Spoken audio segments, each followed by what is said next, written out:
नमस्कार प्रेक्षकांनो, आजच्या एपिसोडमध्ये इथे आता अभिजितला जिवंत बघून रागिनीच्या पायाखालची जमीनच सरकलेली असते. रागिनी म्हणते, हा कोण आहे माणूस? हा आपल्या अभिजितसारखा दिसतोय, पण हा माणूस आहे तरी कोण? तेव्हा इथे आता पौर्णिमा म्हणत असते, आई अहो असं काय करताय? यांना तुम्ही माणूस काय म्हणताय? हे आपले अभिजितच आहेत, माझे अभिजित आहे ते. हे बघा, तुम्ही त्यांना नीट बघा, आपले अभिजितच आहेत की नाही. त्यांना माणूस वगैरे बोलू नका हो. काल मी त्यांना जेव्हा भेटले ना, तेव्हापासून मी त्यांना बघते, ते आपले अभिजितच आहेत. तेव्हा रागिनी म्हणते, काय काल तू याला भेटायला गेली होतीस? तेव्हा पौर्णिमा म्हणते, हो ना, मी जेव्हा बँकेमध्ये गेले होते तेव्हा मी यांना बघितलं होतं आणि तेव्हा त्याच ठिकाणी मी त्यांना बघण्यासाठी गेले होते. तेव्हा ते पुन्हा तिथून मला पळून जाताना दिसले. तेव्हा इथे पौर्णिमा त्या ठिकाणी आता अभिजितलाच बघायला आलेली असते आणि तेव्हा अभिजित पुन्हा त्याच जागेवरून पळून जाताना पौर्णिमाला दिसलेला असतो. तेव्हा प्रेक्षकांना पौर्णिमा रिक्षातून खाली उतरते आणि ती सुद्धा अभिजितला पकडण्यासाठी त्याच्या मागे धावत असते. इकडे तिकडे बघत असताना पौर्णिमाचं लक्ष आता एका झाडाकडे जातं. झाडाच्या बाजूला अभिजित लपून बसलेला असतो. तेव्हा पौर्णिमाचं लक्ष जातं आणि तिला आता तो अभिजितच वाटतो. त्यामुळे आपला नवरा आपल्यासाठी परत आलाय की काय असं वाटत असल्यामुळे ती जाते आणि अभिजितला मागून आता खांद्यावरती हात ठेवते. तेव्हा अभिजित तिच्याकडे बघत बसतो. तेव्हा पौर्णिमा त्याचा हात पकडून त्याला झाडाच्या मागून आता बाजूला करते आणि त्याच्याकडे बघत असते. तेव्हा इथे अभिजित तिला पौर्णिमा अशी हाक मारतो. तेव्हा प्रेक्षकांनो, इथे आता पौर्णिमा रडायला लागते. ती म्हणते, अभिजित तुम्ही माझे अभिजित आहात ना? अभिजित तुम्ही जिवंत आहात? असं ऐकल्यानंतर रागिनीच्या पायाखालची जमीनच सरकते. रागिनीला वाटतं, ज्या व्यक्तीला मी स्वतः मारून टाकलंय गळा दाबून, ती व्यक्ती जिवंत कशी काय असू शकते? या गोष्टीवरती रागिनीचा विश्वास बसायलाच तयार नसतो. त्यानंतर इथे आता पौर्णिमा म्हणत असते, आई अहो मी खरं सांगते, हे आपले अभिजितच आहेत. मानसी अगं बघत का उभी आहेस? जा ना, औक्षणाचं ताट घेऊन ये आणि अभिजितचं औक्षण करून घे. त्यांना घरामध्ये घ्यायला नको का? कितीतरी दिवसानंतर, महिन्यानंतर अभिजित परत आलेले आहेत. त्यामुळे त्यांचं औक्षण करून त्यांना घरात घेतलं पाहिजे. तेव्हा प्रेक्षकांनो, रागिनी म्हणत असते, एक मिनिट, अजिबात त्याला घरामध्ये घ्यायचं नाही आहे. कोण आहे आपल्याला काय माहिती? बहिरूपी कुठला? अभिजितसारखा दिसतोय म्हणून तो अभिजित होत नाही. हा माझा अभिजित नाहीच आहे. हा अभिजित कसा काय असू शकतो? कारण इथे रागिनीला वाटत असतं की अभिजितला तर मी स्वतःच्या हाताने मारून टाकले. हा अभिजित नाहीच आहे. म्हणून इथे रागिनी आता अभिजितला नाकारत असते. ती बलदेवला आता जणू काही बरोबर ओळखते आणि म्हणते, नाही नाही, हा माझा अभिजित नाहीच आहे. तेव्हा इथे आकाश म्हणतो, नाहीतर काय, अभिजित असूच शकत नाही. तेव्हा भूमीसुद्धा तेच म्हणते, बरोबर बोलतायत आत्या, हा अभिजित कसा काय असू शकतो? अभिजित तर. तेव्हा रागिनी म्हणते, हो ना, अभिजित तर आम्ही स्वतःच्या डोळ्याने त्याची डेथ बॉडी बघितलेली आहे. तो आमचा अभिजित नाही आहेस, तो अभिजित असूच शकत नाही. तेव्हा इथे भूमी म्हणत असते, पौर्णिमा तू पण काय का रस्त्यावरती अभिजितसारखा माणूस दिसला म्हणून लगेच त्याला घरपर्यंत घेऊन आलीस? शहानिशासुद्धा केली नाहीस का? असं कसं करू शकतेस तू? तेव्हा पौर्णिमा म्हणते, तू तर गप्पच बस. तुला तर मी चुकीचीच वाटते ना? पण हे माझे अभिजित आहेत आणि मी पूर्णपणे खात्रीने सांगते. तेव्हा आकाश म्हणतो, पौर्णिमा अगं तू खात्रीने कशी काय सांगू शकतेस? आत्या अगदी बरोबर बोलते. हा अभिजित असूच शकत नाही. तुला माहिती आहे ना, आम्ही अभिजितला सगळ्यांनी मिळून अंत्यसंस्कारासाठी नेलं होतं. तुला हे आठवत नाही आहे का? तेव्हा इथे प्रेक्षकांनो, रागिनी म्हणते, हो ना, त्याला आम्ही अंत्यसंस्कारासाठी सुद्धा नेलं होतं, त्या विद्युत मशीनमध्ये. तेव्हा प्रेक्षकांनो, बलदेव म्हणत असतो, हां बरोबर ना, तुम्ही मला घेऊन गेला होतात ना अंत्यसंस्कारासाठी. कोण नाही म्हणतंय? घेऊन गेला होतात आणि नंतरला तिथून बाहेरसुद्धा पडलात ना. पण तुम्हाला माहिती आहे का, अंत्यसंस्कारासाठी नेल्यानंतर तुम्ही शेवटपर्यंत तिथे कुणीही नव्हता. मला जेव्हा त्या विद्युत मशीनमध्ये टाकण्यात येणार होतं, माझ्यावरती अंत्यसंस्कार करण्यात येणार होते, तेव्हा मशीन बंद पडलं होतं. काहीतरी प्रॉब्लेम झाला होता म्हणून मशीन हे बंद होतं. त्यामुळे मला त्या मशीनमध्ये ठेवण्यात आलं होतं आणि थोड्या वेळासाठी परत बाहेर काढण्यात आलं होतं. आणि जेव्हा बाहेर काढलं गेलं तेव्हा त्या लोकांनी मला बघितलं तर माझ्यामध्ये थोडासा जीव होता. त्या लोकांच्या ही गोष्ट लक्षात आली आणि त्यांनी माझ्यावरती अंत्यसंस्कार केले नाही. उलट मला तिथल्याच जवळच्या एका गव्हर्नमेंट हॉस्पिटलमध्ये ॲडमिट केलं होतं आणि त्यानंतरला मी जिवंत आहे. तेव्हा प्रेक्षकांनो रागिनी म्हणत असते, शक्यच नाही. हे बघ, तू आहे ना, तू अभिजित नाही आहेस. तू परत येऊ शकत नाही. हां, तुला जर माहिती काढली असशील आणि तुला माहिती असेल की तू अभिजितसारखा दिसतोस आणि म्हणून आम्ही तुझ्यावरती विश्वास ठेवू, तुला या घरामध्ये घेऊ, तर तसं अजिबात होणार नाही आहे. तुझा डोळा या प्रॉपर्टीवर, या पैशावरती, ह्या बंगल्यावरती आहे का? तुला बिझनेस हवा आहे आमचा, म्हणून आलं आहेस का खोटं बोलत? हे बघ, जे काही असेल ना ते खरं खरं सांग. पण आमचा विश्वास बसायला तयार नाही की तू आमचा अभिजित आहेस.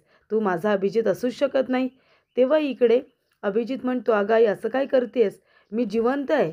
इतक्या महिन्यानंतर तुझा मुलगा परत आला आहे. मी जिवंत आहे. मी खोटं का बोलू? मला गव्हर्नमेंट हॉस्पिटलमध्ये ठेवण्यात आलं होतं. माझ्यावरती ट्रीटमेंट चालू होती. माझ्या डोक्यावरती इतका परिणाम झाला होता की मला काही आठवत नव्हतं. मला काही समजत नव्हतं. इतकं लागलं होतं माझ्या डोक्याला. वरून इतकं खाली पडल्यानंतर माझ्या डोक्याला मार लागणार नाही का? आणि मग तेव्हाच मला काही गोष्टी अजिबातच आठवत नव्हत्या आई. अगं पण आता मला सगळं काही आठवतंय. तेव्हा रागिनी म्हणते, नाही नाही, हे शक्यच नाही आहे. तू एक नंबरचा खोटारडा आहेस. काही जरी झालं ना तरीसुद्धा माझा विश्वास नाही तुझ्यावरती. तुझ्यामध्ये जर जीव होता, तू जर जिवंत होतास, तर आम्हाला हॉस्पिटलमधून फोन कसा काय आला नाही? त्या ठिकाणावरून आम्हाला फोन कसा काय आला नाही? ज्या ठिकाणी अंत्यसंस्कारासाठी तुला मी नेलं होतं, आम्हाला तिथून एकसुद्धा फोन कसा काय आला नाही आहे? तेव्हा प्रेक्षकांनो, रागिनी म्हणत असते, तू जिवंत आहेस ही बातमी त्या लोकांना कळली असती ना, सगळ्यात आधी आम्हाला कळवलं असतं. पण तसं झालं नाही. त्याच्यामुळे आम्ही तुझ्यावरती विश्वास ठेवणं अशक्य आहे. तेव्हा भूमी म्हणते, अगदी बरोबर. अगदी बरोबर बोलतायत आत्या. म्हणजे विश्वास ठेवणं हे कठीणच आहे. कोण विश्वास ठेवेल ना? म्हणजे जो माणूस गेलाय, ज्याच्यावरती अंत्यसंस्कार झालेत आणि तो माणूस अचानकपणे येतो आणि म्हणतो, मी अभिजित आहे. कोण विश्वास ठेवेल? अभिजितबद्दल माहिती काढणं, मिळवणं काय सोपी गोष्ट आहे. तेव्हा प्रेक्षकांनो, इथे आता पौर्णिमा म्हणत असते, आई पण हे अभिजित आहेत. मी पूर्णपणे शहानिशा करूनच यांना घरामध्ये घेऊन आली आहे. लगेच घेऊन आलेली नाही आहे मी. तेव्हा इथे पौर्णिमा सांगत असते, ज्या वेळेला पौर्णिमा अभिजितला बघते, तिला खूप आनंद होतो. तिला असं वाटतं की माझे अभिजित जिवंत आहेत, माझा नवरा जिवंत आहे. आणि ती म्हणते, हे बघा, पण तुम्ही एवढे महिने कुठे होता? आम्हाला भेटण्याचा प्रयत्न का नाही केलात तुम्ही? तेव्हा अभिजित म्हणतो, पौर्णिमा, माझ्या डोक्याला खूप मार लागला होता.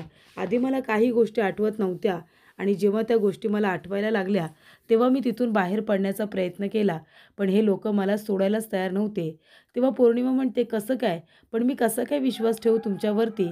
नाही नाही, मी तुम्हाला लगेच घरी घेऊन जाऊ शकत नाही. तुम्ही माझे अभिजित नसाल तर एवढी मोठी रिस्क मी नाही घेणार. आणि आता पौर्णिमा जात असते. तेवढ्यातच अभिजित म्हणतो, पौर्णिमा थांब. थांब पौर्णिमा, तुला काय वाटतं मी सुद्धा खोटं बोलतोय असं वाटतं का तुला? तुला माहिती आहे ना अभिजितच्या खांद्यावरती तीळ होता. हे बघ, हे बघ, माझ्यासुद्धा खांद्यावरती तीळ आहे. तेव्हा पौर्णिमा बघतच बसते. तेव्हा अभिजित म्हणतो, अगं हे मला इथं लागलं आहे. मगाशी त्या माणसांबरोबर झटापट केली ना, तेव्हा मला तिथे मुक्का मार लागला आहे. पण त्याच्या मागे खरोखर तीळ आहे. मी खरंच सांगतोय, माझ्या खांद्यावरती तीळ आहे. त्यानंतर प्रेक्षकांनो, पौर्णिमा म्हणत असते, अहो तीळ असला म्हणून काय झालं? म्हणून काही लगेच मी तुम्हाला घरी घेऊन जाऊ का? मला सगळेजण प्रश्न विचारतील. कशावरून मी तुम्हाला अभिजित म्हणते? कसं काय मी तुम्हाला घरी घेऊन जाऊ? माझ्याने ते शक्य नाही होणार आहे. तेव्हा इथे अभिजित म्हणत असतो, पौर्णिमा, अगं असं काय करतेस? बरं ठीक आहे, आता मी तुला अशी एक गोष्ट सांगतो, जी फक्त नवरा आणि बायको या दोघांनाच माहिती असते. बरोबर ना? ती गोष्ट सांगतो मी तुला. तेव्हा प्रेक्षकांनो, इथे आता लग्न झाल्या झाल्या पौर्णिमा प्रेग्नंट असते. पण एवढ्या लवकर अभिजित आणि पौर्णिमा यांना बाळ नको असतं आणि म्हणूनच त्यांनी इथे अबॉर्शन केलेलं असतं. तेव्हा प्रेक्षकांनो, पौर्णिमा म्हणत असते, आई आता तुम्हीच सांगा, एवढी पर्सनल गोष्ट जी फक्त आम्हाला दोघांनाच माहिती होती, ती घरामध्ये दुसरी कुणालाही माहिती नव्हती. मग ही गोष्ट नवरा बायकोमधली अभिजितला कशी माहीत? याचा अर्थ ते अभिजित आहेत, या गोष्टीवरती मला विश्वास ठेवायला नको का? हे आपले अभिजितच आहेत आई, मला माहिती आहे. पौर्णिमा इथे आता म्हणत असते की अभिजित आहे, पण रागिनी मात्र त्या अभिजितच्या म्हणजे बलदेवच्या विरोधातच असते. रागिनी म्हणत असते, नाही नाही, मी तुझ्यावरती अजिबात विश्वास ठेवणार नाही आहे. तू माझा अभिजित नाही आहेस. तू माझा अभिजित असूच शकत नाही. मला माहिती आहे हे सगळं नाटक आहे. कोणीतरी माझ्या विरोधात रचलेलं नाटक. तुला या घरामध्ये यायचं आहे, प्रॉपर्टी लुबाडायची आहे का तुला, या घरामध्ये तुला हिस्सा अधिकार हवा आहे, म्हणून त्याच्याबद्दलची माहिती गोळा करून माझ्यासमोर येऊन उभं राहिलं आहेस का? सांग ना, खरं खरं सांग. तेव्हा इथे पौर्णिमा म्हणते, आई असं कसं बोलता तुम्ही? हे बघा, त्यांना नाटक करायची गरज नाही आहे. मी सांगते ना तुम्हाला, ते आपले अभिजित आहेत आणि माझा त्यांच्यावरती पूर्ण विश्वास बसलेला आहे. आता एक गोष्ट ते खोटं बोलू शकतात, पण दुसरी गोष्ट जी खूपच जास्त पर्सनल आहे, ती ते कसं काय खोटं बोलू शकतात? तेव्हा प्रेक्षकांनो, पौर्णिमाने सगळ्यांना सांगितलेलं असतं, की ज्या वेळेला लग्न झालं, तेव्हा ती प्रेग्नंट होती, पण तिला ते बाळ नको होतं, म्हणून ते टर्मिनेट करण्यात आलं होतं. ही गोष्ट फक्त अभिजित आणि पौर्णिमा या दोघांमध्येच होती. मग ती गोष्ट आता या माणसाला कशी काय माहिती? असा प्रश्न त्या रागिणीला पडलेला असतो. तेव्हा प्रेक्षकांनो, इथे आता पौर्णिमाला समजतं की हे अभिजितच आहेत. तेव्हा इथे ही गोष्ट सांगितल्यानंतर, आता तरी तुझा माझ्यावरती विश्वास बसला का? असं इकडे आता बलदेव विचारतो. तेव्हा पौर्णिमा म्हणत असते, हो, माझा तुमच्यावरती विश्वास आहे. ही गोष्ट घरामध्ये मी कोणालाही सांगितली नाही, आत्तापर्यंत सांगितलेली नाही आहे, पण आता माझा तुमच्यावरती विश्वास बसला आहे. त्यानंतर प्रेक्षकांनो, इथे आता बलदेव म्हणत असतो, पण त्या पौर्णिमाला कसं काय पटवून देऊ की मी तिचा नवरा आहे म्हणून? तेव्हा भूमी म्हणते, हे बघा, घरामध्ये जोपर्यंत पौर्णिमाला खात्री पटत नाही की तुम्ही अभिजित आहात, तोपर्यंत तुला घरामध्ये एंट्री मिळणार नाही. त्यामुळे तिला विश्वास बसावाच लागेल की तू अभिजित आहेस, तेव्हाच तुला घरामध्ये एंट्री मिळू शकते. कळते का तुला?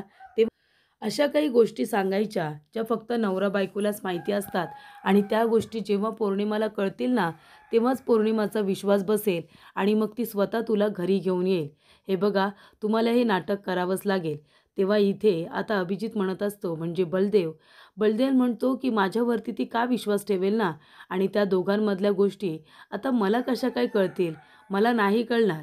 तेव्हा प्रेक्षकांनो, भूमी म्हणत असते, हे बघा, मी तुम्हाला एक अशी गोष्ट सांगते, जी तुम्ही जर पौर्णिमाला सांगितली ना, ती एका मिनिटामध्ये तुमच्यावरती विश्वास ठेवेल. तेव्हा भूमी म्हणते, एकदा मला रागिनी आत्या आणि पौर्णिमा यांच्या विरोधामध्ये पुरावे गोळा करायचे होते. अभिजित आणि रागिनी हे दोघेजण आमची प्रॉपर्टी लुबाडण्याचा अगदी पहिल्यापासून प्रयत्न करत होते आणि ही गोष्ट जेव्हापासून माझ्या लक्षात आली, तेव्हापासून मी अभिजित आणि रागिनी आत्या यांच्यावरती नजर ठेवते. त्यांचे प्लॅन इथे काय आहेत ते जाणून घेण्याचा प्रयत्न करते आणि ते प्लॅन फ्लॉप करण्याचाही प्रयत्न करते.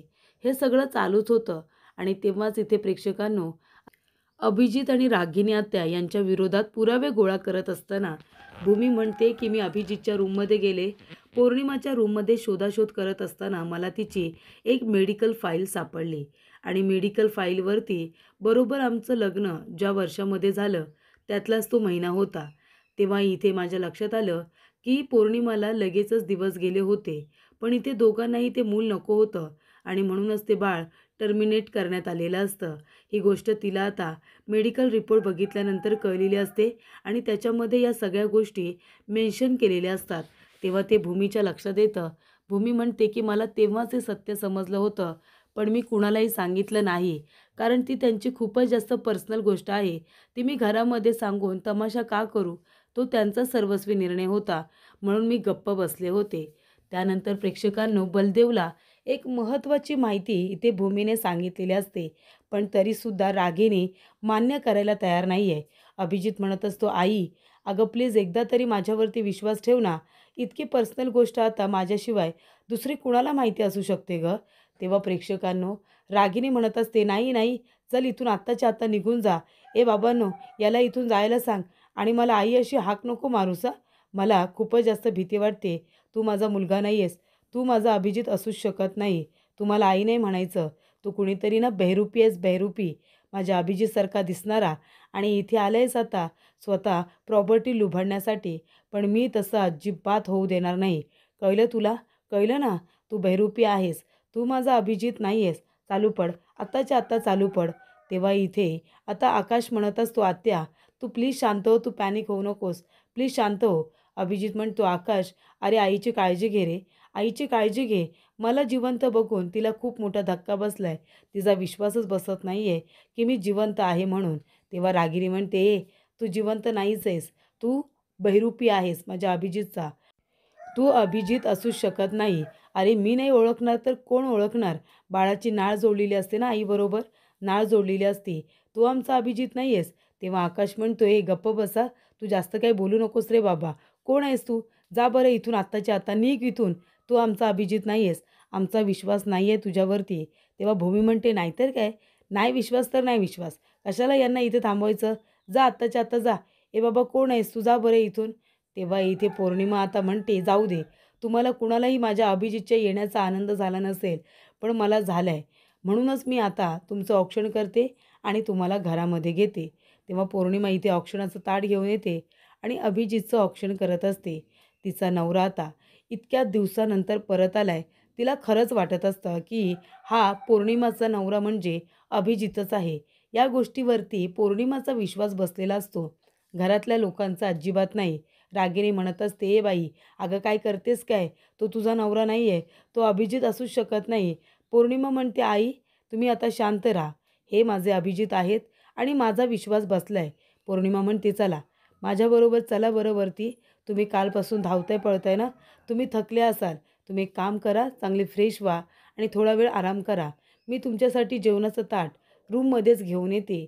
तेव्हा इथे मानसी, अथर्व सगळ्यांनाच असं वाटत असतं, की नाही, हा अभिजित नाही आहे. नक्कीच काहीतरी गडबड आहे. हा कोणीतरी खोटारडा माणूस आला आहे. हा अभिजित असूच शकत नाही. मी 2 मिनिटामध्ये हे सिद्ध करू शकते, की हा अभिजित नाही आहे म्हणून. त्यानंतर प्रेक्षकांनो, इथे आता अभिजित नाही आहे, असं आता रागिणीचं म्हणणं असतं. पण तेवढ्यातच पौर्णिमा म्हणते, "हे बघा, तुमचा विश्वास असू दे किंवा नसू दे, माझा यांच्यावरती पूर्ण विश्वास आहे. हे घ्या अभिजित, तुम्ही तुमच्या नावाचं कुंकू माझ्या भांगामध्ये भरा बरं. कुंकू आधी लावा मला, कारण आता तुम्ही जिवंत आहात, तर मलासुद्धा इथे व्यवस्थित राहिलं पाहिजे ना. कुंकू लावा बरं." तेव्हा इथे बलदेव कुंकू लावायला काही तयार नसतो. तेव्हा रागिनी म्हणते, "काय रे, का थांबलास? सांग ना, का थांबलास? तू अभिजित आहेस ना? मग अभिजित जर आहे, तर मग घे ना ते कुंकू. कुंकू लाव बरं तू आत्ताच्या आत्ता इथे पौर्णिमाला. लाव कुंकू लाव." तेव्हा अभिजित कुंकू घेतो आणि इथे पौर्णिमाचा भांग भरतो. तेव्हा पौर्णिमा म्हणते, "चला अभिजित, तुमच्यावरती माझा पूर्ण विश्वास आहे. आता तुम्ही माझ्याबरोबर चला. रूममध्ये जरा आराम करा, फ्रेश व्हा. तुम्ही चला बरं माझ्याबरोबर." तेव्हा इथे पौर्णिमा अभिजितला आपल्याबरोबर घेऊन जाते रूममध्ये. त्यानंतर इथे रागिनी घाबरलेली असते. रागिनी म्हणत असते, की "नाही, नाही, हा आमचा अभिजित नाहीच आहे." तेव्हा भूमी म्हणते, "नाहीतर काय? ही पौर्णिमा काय कुणावरती विश्वास ठेवते आणि घरी घेऊन येते. आता तिचं म्हणणं आहे, की ते अभिजितच आहेत म्हणून." तेव्हा इथे आता जे काही इन्शुरन्स कंपनीकडून रागिणीसाठी चेक आलेले असतात, ते चेक इथे आता त्या माणसाने परत घेतलेले असतात. तो माणूस म्हणतो, "हे बघा, अभिजित पटवर्धन नाही आहेत म्हणून त्यांचे इन्शुरन्सचे पैसे तुम्हाला मिळत होते, पण आता हे तुम्हाला मिळणार नाही आहेत." तेव्हा रागिनी म्हणते, "अहो नाही, नाही, असं करू नका प्लीज. हे बघा, तो माझा मुलगा नाही आहे आणि हे मी लवकरच सिद्ध करेन. तो कुणीतरी खोटारडा माणूस आहे." त्यानंतर प्रेक्षकांनो, इथे आता रागिणीच्या चेहऱ्याचा रंगच उडालेला असतो. तर प्रेक्षकांनो, पुढील भागामध्ये इथे आता रागिणी आलेली असते. रागिणी म्हणते, "काय गं हे पौर्णिमा, किती वेळा सांगितलं तुला, स्वतःच्या मर्जीने निर्णय घेऊ नकोस म्हणून. मी सांगते ना, हा माणूस अभिजित नाही आहे. ही साधी गोष्ट तुला कळत नाही का गं? हा अभिजित नाही आहे म्हणून. थांब ना, मी आत्ताच्या आत्ता हे सिद्ध करते." त्यानंतर प्रेक्षकांनो, इथे आता आकाश म्हणत असतो, की "भूमी, मला माहिती आहे तो आपला अभिजित नाही आहे गं. अगं अभिजितला स्वतः आपण अंत्यसंस्कारासाठी दिलं होतं आणि तो लगेच जिवंत कसा काय?" तेव्हा प्रेक्षकांनो, इथे आता आकाश म्हणत असतो, "भूमी, मला आणि अथर्वला इथे आता खूप गोष्टी माहिती आहेत. अभिजितच्या लहानपणापासून ते आत्तापर्यंत सगळ्या गोष्टी आम्हाला त्याच्या माहिती आहेत. त्याच्यामुळे आम्ही आता अशा काही गोष्टींची आठवण करून देऊ, ज्या त्याला माहितीच नसतील आणि मग तो अभिजित नाही आहे हे सिद्ध होईल." तेव्हा प्रेक्षकांनो, आकाश म्हणत असतो, "आम्ही असं काहीतरी करतो ना, ज्याच्यावरून हे सिद्ध होईल, की तो आपला अभिजित नाही आहे. आम्हाला लहानपणीच्या त्याच्या बऱ्याचशा गोष्टी माहिती आहेत." त्यानंतर प्रेक्षकांनो, इथे रागिनी आवाज देत असते, "अभिजित, अभिजित." पण तो काही तिला आवाज देत नाही. तेव्हा इथे रागिनी म्हणत असते, बघितलंस ना, माझा मुलगा असता ना, तर लगेच मला आवाज दिला असता. पण तुला इतके आवाज देऊनसुद्धा तू आवाज देत नाही आहेस. याचा अर्थ एकच, तू बहिरूपी आहेस. तू माझा अभिजित नाही आहेस. तू अभिजित असूच शकत नाही." असं इकडे आता रागिनी म्हणत असते आणि ती चांगलीच इथे आता धमकावत असते. तेव्हा प्रेक्षकांनो, इथे आता अभिजित गप्पच बसतो. तो काहीच बोलत नाही. पण इथे रागिणीला त्याच्यावरती संशय आलेला असतो कारण त्याने तिला आवाज दिलेला नसतो.